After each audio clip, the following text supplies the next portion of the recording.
बचपन में एक ना एक बार तो हम सभी सोचते हैं कि काश हमारे पास भी कोई जादुई ताकत होती। हमारी आज की कहानी भी कुछ ऐसे ही खास लोगों के बारे में है। कहानी की शुरुआत में हम यूरोप के सबसे छोटे देश इलीरिया के शाही खानदान की छोटी बेटी समैंथा को देखते हैं, जिसे राज परिवार में पैदा होने के बावजूद भी एक राजकुमारी की तरह नहीं रखा जाता था। और वहीं दूसरी तरफ उसकी बड़ी बहन एलेनोर को सभी चीजें एक बार बोलने पर मिल जाती। हालात बद से बदतर तो तब हो गए जब सैम के पिता, जो कि वहाँ के राजा भी थे, उनकी एक प्लेन हादसे में अपने भाई के साथ ही मौत हो गई। उनकी मौत के बाद से ही सैम की माँ कैथरीन ने उस देश का राजपाट संभाला। और कुछ ही हफ्तों बाद जब एलेनोर 18 साल की हो जाएगी तो उसकी माँ के बाद उसे रानी बना दिया जाएगा। सैम को तो मानो उस परिवार का कभी हिस्सा ही न माना गया हो। अपनी जिंदगी को एक आम आदमी की तरह जीते हुए वो किसी के साथ भी घूम सकती थी, जिनमें से एक लड़के का नाम माइक था। देश में तानाशाही के विरोध में सैम और माइक ने सड़क पर रॉक म्यूजिक की एक परफॉर्मेंस की, जिससे वहां लोगों की भीड़ के साथ पुलिस भी पहुंच गई। सैम ने अपने स्केटबोर्ड से पुलिस का ध्यान भटकाने की कोशिश की,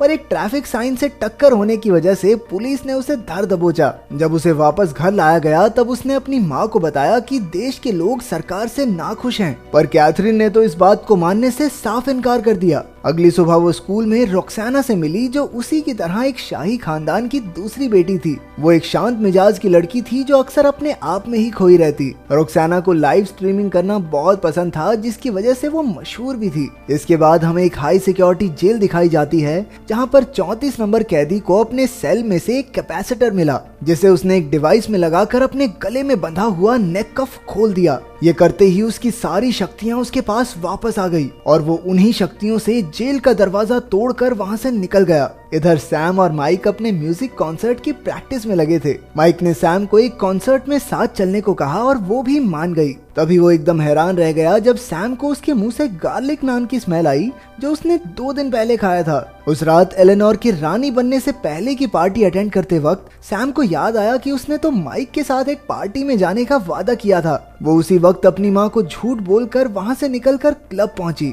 लेकिन दोनों के पास आईडी कार्ड्स न होने की वजह से उन्हें क्लब के बाहर ही रोक दिया गया। तभी उन्होंने वहाँ काम करने वालों को पीछे के दरवाजे से अंदर जाते देखा और न जाने कैसे सैम ने उनके पासवर्ड का पता दूर खड़े खड़े ही लगा लिया। ये सब देखकर माइक एक बार फिर से हैरान हो गया। पार्टी के बीच में ही सैम को आसपास की सभी आवाजें सुनाई देने लगी, यहाँ तक कि दिल की धड़कन से लेकर एक छोटे से कीड़े की भी। उसे एकदम से बेचैनी सी हुई और उसने फायर अलार्म बजा दिया, जिसकी वजह से पार्टी बंद हो गई और दोनों को पुलिस फिर से अरेस्ट करके ले गई। कुछ समय बाद दोनों के घर वालों को बुलाकर उनको छोड़ दिया गया।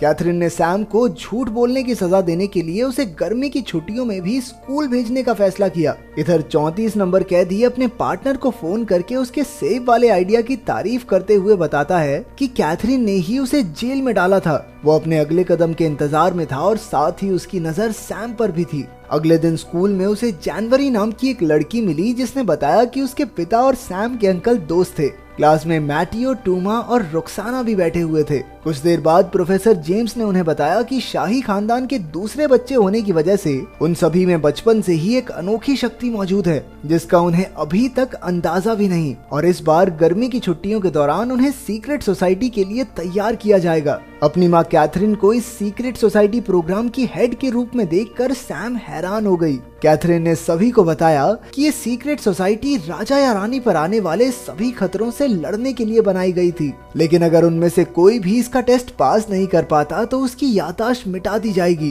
ताकि उन्हें अपनी शक्तियों के बारे में याद ही न रहे। उनकी पहली ट्रेनिंग में उन्हें एक पिरामिड तक पहुंचना था, जबकि पूरे कमरे में लेजर हथियार थे। जैसे ही टूमा आगे बढ़ा तभी उस पर एक तरफ से हमला हो गया। धीरे धीरे सभी आगे बढ़ने लगे और अपनी शक्तियों के बारे में जानने लगे। रोक्सोना के पास गायब होने की शक्ति थी। टूमा अपनी शक्ति से लोगों को काबू कर सकता था और इधर दूसरी तरफ सैम को बारीक से बारीक चीजें सुनाई और दिखाई देती थी, जिसकी वजह से वो बाकी सबके मुकाबले बहुत तेजी से टेस्ट को पास कर रही थी। पर सभी स्टूडेंट्स अपने पहले टेस्ट में फेल हो गए। इसके बाद जनवरी को पता चला कि उसके पास दूसरों को बस छू कर कुछ देर के लिए उनकी शक्तियां चुराने की ताकत थी और मैटियो कीड़ों को अपने वश में कर सकता था। अगले दिन सभी को उनकी शक्तियों के हिसाब से उन पर काबू पाने के लिए एक्सरसाइजेस दी गई। सैम को एक स्पीकर्स से भरे कमरे में ले जाकर आवाजों को ध्यान से सुनने को कहा गया। टूमा को एक चार्ली नाम के कुत्ते को अपने काबू में लाने का टास्क दिया गया। मैटियो को कीड़ों को पूरी तरह अपने वश में लाने का काम मिला। उधर रॉक्सोना को बर्फ और बारिश में अपनी शक्तियों का इस्तेमाल करना सीखना होगा। जनवरी को अपनी शक्तियों के दम पर एना से उसकी पानी के नीचे सांस लेने की क्षमता सीखनी थी।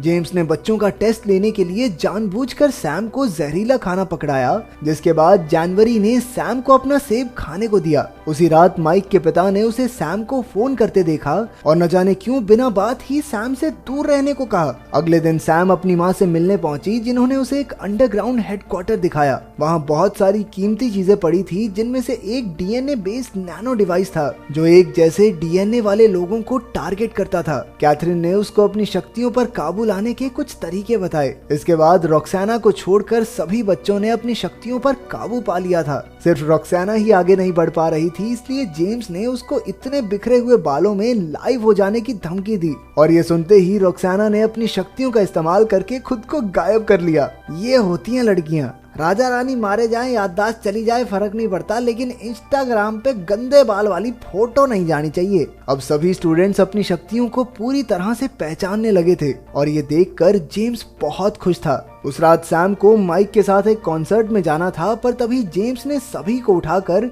उन्हें अपने पहले मिशन पर चलने के ऑर्डर्स दिए, जो था एक अनमोल चीज को चोरी होने से बचाना। जगह पर पहुंचकर सैम ने अपनी शक्तियों से चोर का पता लगाया और फिर सबने उसका पीछा करके उसे धर दबोचा। पर असल में वो चोर नहीं बल्कि जनवरी की कोच थी और ये तो बस उनका ध्यान भटकाने के लिए किया गया था। वो सभी अपने दूसरे मिशन में भी फेल हो गए और ये देखकर जेम्स बहुत नाराज हुआ और उसने अगले दिन की क्लास कैंसिल कर दी। सैम ने माइक को कॉन्सर्ट में न आने के लिए माफी मांगी, पर वो उसे सच नहीं बता सकती थी कि आखिर उसके साथ चल क्या रहा है और इसी बात से बेचारा माइक परेशान हो गया। अगले दिन छुट्टी होने की वजह से सबने बाहर घूमने जाने का प्लान बनाया और इसी बीच जनवरी और सैम में अच्छी दोस्ती हो गई। सैम ने तो उसे अपने घर भी बुलाया। दोनों सहेलियां चुपके से उसके घर में घुसकर स्टूडियो में गई, जहां सैम ने जनवरी को बताया कि उसके पिता उससे इतना प्यार करते थे कि उसके लिए उन्होंने पूरे टावर को स्टूडियो में बदल दिया। तभी वहां माइक भी आ गया और सैम को उसके बिना ही मजे करते देख वो नाराज होकर वहां से चला गया।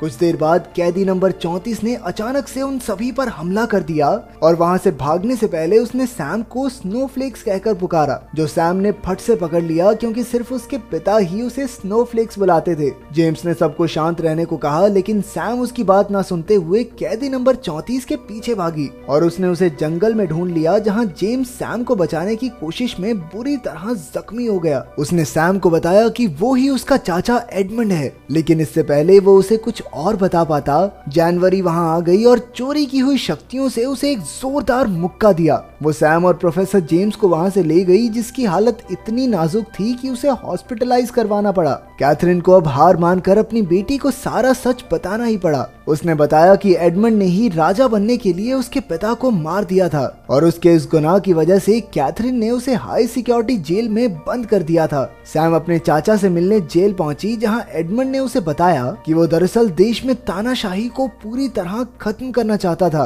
ताकि सभी लोग बराबरी से जी सकें। उसे पहले तो लगा था कि उसका भाई राजा बनने के बाद कुछ बदलाव लेकर आएगा, लेकिन बहुत इंतजार करने के बाद भी कोई बदलाव नहीं आया, इसलिए उसने दिल पर पत्थर रखकर उसे मार दिया। इसके बाद वो अपनी बड़ी बहन से मिली, जिसने उसे विश्वास दिलाया कि रानी बनने के बाद वो इस देश में बदलाव जरूर लाएगी। उसने अपनी बहन पर विश्वास कर लिया और बाकी सब भी एलेनोर के राज अभिषेक में उसकी पूरी सिक्योरिटी का ध्यान रखने के लिए तैयार हो गए। उस रात सैम हॉस्पिटल जाकर जेम्स से मिली और उसने जेम्स से माफी मांगी। राज्य अभिषेक वाले दिन दुनिया के सभी शाही खानदान के लोग वहां पहुंच गए। टूमा उस दिन अपनी शक्तियां इस्तेमाल नहीं कर पा रहा था क्योंकि उसकी शक्तियां जनवरी ने चुरा ली थी और वो चुपके से अंडरग्राउंड हेडक्वार्टर्स में पहुंच गई। वहां जाकर उसने गार्ड्स को एडमंड को छोड़ने के ऑर्डर्स दिए और हमें पता चलता है कि एडमंड के साथ फोन पर कोई और नहीं बल्कि जनवरी ही थी। वो दोनों शुरुआत से ही मिले हुए थे। फिर उसने वापस जाकर अपने दोस्तों को अपना पीछा करने को कहा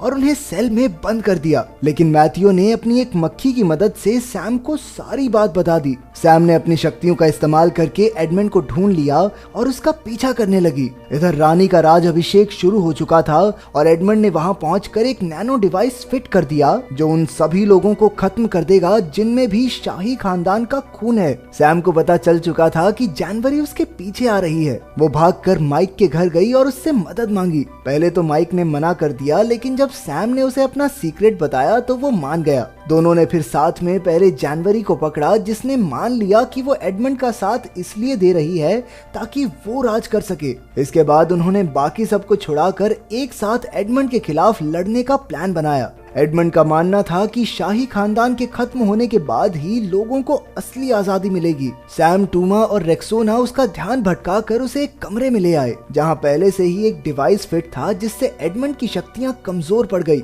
माइक ने तब तक नैनो डिवाइस को रीप्रोग्राम कर दिया जिससे एडमंड उसके अंदर ही फंस गया। दूसरी तरफ राज अभिषेक बिना किसी परेशानी के पूरा हो गया और अब एलेनोर ही देश की रानी है। सैम, रेक्सोना, टूमा और मैथ्यू को सीक्रेट सोसाइटी में एक्सेप्ट कर लिया गया। प्रोफेसर जेम्स के ठीक हो जाने के बाद कैथरीन ने नई रानी को सीक्रेट सोसाइटी के बारे में बताया। रानी ने वादा किया कि इलीरा के लोगों को तानाशाही के साथ साथ एक सरकार बनाने का मौका भी दिया जाएगा ताकि सभी लोग पूरी आजादी से जी सकें। अचानक सभी को खबर दी गई कि जानवरी जेल से भाग गई है और अब उन सबको मिलकर उसे पकड़ना होगा। तो अगर तुम्हें चुनने का मौका मिले तो तुम कौन सी सुपर पावर चुनोगे, कमेंट्स में जरूर बताना।